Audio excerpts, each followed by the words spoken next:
A partir del día de la fecha, 2 de abril de 1982, inicia su transmisión LRA Radio Islas Malvinas para toda la República Argentina.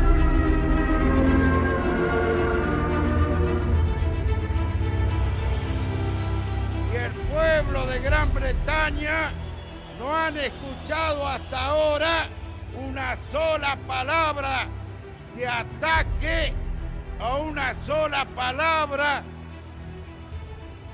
ultrajando su honor y su reputación. Hasta ahora. Pero le pido como presidente de la nación al gobierno y al pueblo inglés la moderación en sus expresiones y la moderación en sus hechos.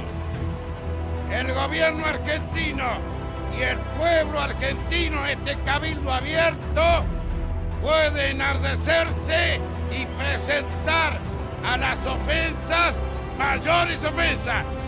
Que sepa el mundo, América, que un pueblo argentino, si quieren venir, que vengan, les presentaremos batalla.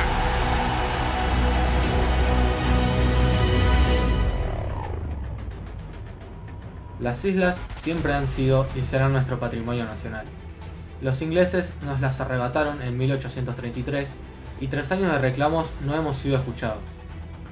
Varias acciones del gobierno británico han sido interpretadas por nuestra honorable junta militar como señales de desinterés por el archipiélago, sus habitantes y su futuro.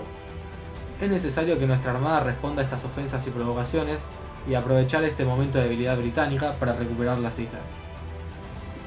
Aunque los medios nos convencieran de lo contrario, la realidad era otra, y es que el conflicto bélico de las islas del Atlántico Sur no fue más que un último intento de ambos gobiernos, argentino y británico, para perpetuarse en el poder. En un momento en el que los conflictos sociales de Inglaterra no lo auguraban mucha fortuna, la primer ministro Margaret Thatcher logró perpetuarse 2 periodos más en su puesto gracias al triunfo personal de su gobierno Malvinas. Es por eso que rechazó toda posibilidad de negociación, llegando incluso a cometer el peor crimen de guerra de todo conflicto, el hundimiento del crucero del general Belgrano. Lo que el pueblo argentino vivía en 1982 era parte de los 7 años de dictadura militar más sangrientos de nuestra historia. El gobierno de facto, esta honorable junta militar, terminó cobrándose la vida de 30.000 personas inocentes desaparecidas solamente por pensar diferente.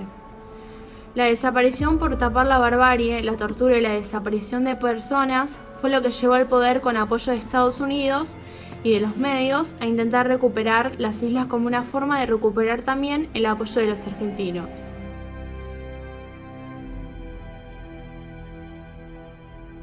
Hola, ¿qué tal? Buenas tardes. Yo soy Luis Dafunquio, tengo 64 años de edad. Y tuve la suerte en el año 1982 de poder ir a las Islas Malvinas a combatir en el conflicto de aquel año. Yo en ese entonces tenía 29 años de edad, estaba destinado en el Liceo Militar General Paz de Córdoba y me enteré el 2 de abril yendo desde mi casa al Liceo Militar por la radio del auto que nuestras fuerzas habían tomado las Islas Malvinas, las habían recuperado las Islas Malvinas. Eso fue un viernes 2 de abril y 3 o 4 días después me dieron la orden de ir del Liceo Militar General Paz, que estaba en Córdoba, a el grupo de Artillería 3 de Paso de los Libres Corrientes. Yo les quiero aclarar que soy oficial retirado del ejército y mi arma es la artillería. En el grupo de Artillería 3 llegamos y nos embarcamos en ferrocarril hasta la localidad de Bahía Blanca, o cercanías de Bahía Blanca, exactamente a Ingeniero White, donde nos enteramos que nuestra unidad, es decir, este grupo de artillería, iba a pasar a las Islas Malvinas. Llegamos a las islas el 13 de abril y comenzamos a trabajar para poner los cañones del grupo de artillería en posición para cubrir los posibles lugares de ataque. En ese entonces todavía no pensábamos que podría producirse un conflicto bélico. Simplemente habíamos recuperado las islas y no pensamos que los ingleses podían venir. Tampoco lo analizamos mucho, simplemente nos dedicamos a hacer lo que nosotros teníamos que hacer sin despreocupándonos de lo que ellos hacían. Los militares ordenaban lo que tenían que publicar los medios y no se podía cuestionar la información oficial porque existía censura previa, tal como venían sucediendo durante todos los años de la dictadura, y la gran mayoría de los principales medios de comunicación se encontraban absolutamente al servicio del régimen. En el 82, cuando se hacían conferencias de prensa, surgían frases en primera persona del plural. Esta forma de escribir daba un sentimiento de unidad, apoyo y cercanía. De esta manera, los ciudadanos que compraban la revista se hacían partícipes de esta guerra en forma indirecta. La guerra estaba perdida, pero no podía saberse tremenda noticia. La noticia de Malvinas ocupó un 90% de revistas semanales y entre 57 a 60% de los diarios de ese momento. Los semanarios se convertían en una suerte de álbum fotográfico, pero al saber de la manipulación de las imágenes dejaban de ser creíbles. Por otro lado, los diarios informaban el lado político de ese momento, dejando de lado lo más importante: el estado de los soldados y el trato que recibían de sus propios comandantes. Mi nombre es Mirta Lescano, soy egresada de la Universidad Nacional de La Plata con el título de licenciada en Ciencias de la Comunicación y además, como carrera de posgrado, tengo un profesorado universitario en Ciencias de la Comunicación. En 1982, época de la guerra de la Argentina con el Reino de Gran Bretaña, yo era corresponsal de una agencia de servicios auxiliares de prensa de Madrid. Una agencia que estaba formada por 30 y pico de diarios del interior de España y a la que yo le enviaba 3 informes semanales. Imaginemos que no era época de internet, así que todos mis envíos eran a través del teléfono, del telex, del fax, toda tecnología que ahora parece ya como antediluviana, ¿no? En esa época, como les digo, enviaba 3 informes que trataban sobre la información que nosotros los corresponsales extranjeros teníamos de lo que estaba viviéndose en el frente de batalla, que era bien diferente a lo que los medios nacionales informaban a la población. Básicamente teníamos un canal que era el de mayor encendido, que era ATC, hoy Canal 7 o Televisión Pública, que tenía varios envíos diarios, no recuerdo con exactitud, pero había uno de la tarde-noche, alrededor de las 20 o 19 horas, que era muy visto con un máximo encendido. Ese noticiero tenía la presunción de que Argentina era un país ganador, y esa meta es la que se ponía todo el tiempo. Nosotros nunca perdíamos batallas, nunca se morían nuestros soldados, nunca padecíamos absolutamente nada. Todo el tiempo éramos ganadores, ganadores, ganadores. Y nosotros, los corresponsales extranjeros que teníamos información proveniente de Inglaterra, sabíamos que estaba pasando otra cosa, al menos esto era lo que informaban y daban a conocer los medios británicos. Así fue durante todo el tiempo, por eso es que la gente no sospechaba bajo ningún concepto que el 2 de abril las tropas argentinas se iban a rendir, y sorprendió a todos la situación lamentable en la que se encontraban nuestros soldados. ¿por qué sucedían estas cosas a nivel de medios de comunicación? Se puede preguntar uno.